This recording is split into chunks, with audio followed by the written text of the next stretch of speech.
ՄԱԿ-ի ամբիոնից Նիկոլ Փաշինյանը պահանջել էր Ալիևից պարզաբանել, թե ինչ նկատի ունի Զանգեզուրի միջանցք ասելով, բայց շտապել է նա Ալիևից առաջ է ընկել եւ ինքն է պարզաբանել, թե ինչ նկատի ունի Ալիևը ասելով Զանգեզուրի միջանցք։ Ալիևի փոխարեն Նիկոլ Փաշինյանը ասել է հետեւյալը. Զանգելանի միջանցք, Զանգեզուրի միջանցք։ Իմաստ ունի, որ ադրբեջանցի գործընկերը սպարզաբանի, որտեղ է Զանգեզուրի միջանցքը, քարտեզի վրա պետքա ցույց տալ այդ Զանգեզուրի միջանցքը։ Ես հասկացա, որ խոսքը հորադից Զանգելան ճանապարհի մասին է։ Որտեղից այդ արտահայտությունը ձեզ։ Ճանապարհն է, որը կարա ձգվի մինչև Հայաստանի հետ սահմանի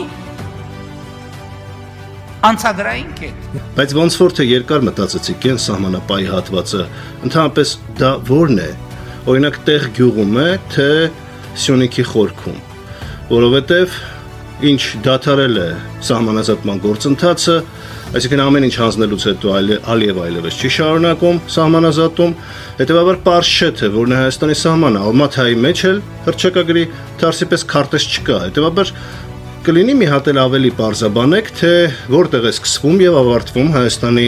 սահմանը եւ որտեղ է կանգնելու հայ սահմանապահը։ Այդ հարցում Ալիևի հետ ինչ որ համաձայնություն կա։ Գիտեք, չի լինում նրան չանդրադառնալ։ Մի օր ՄԱԿ-ում էր, հետո ԵԽԽՎ-ում, հիմա էլ Կոպենհագենում եւ բոլոր տեղերում նա Ալիևի հետ է։ Նրանք դարձել են մի անբաժանելի քաղաքական զույգ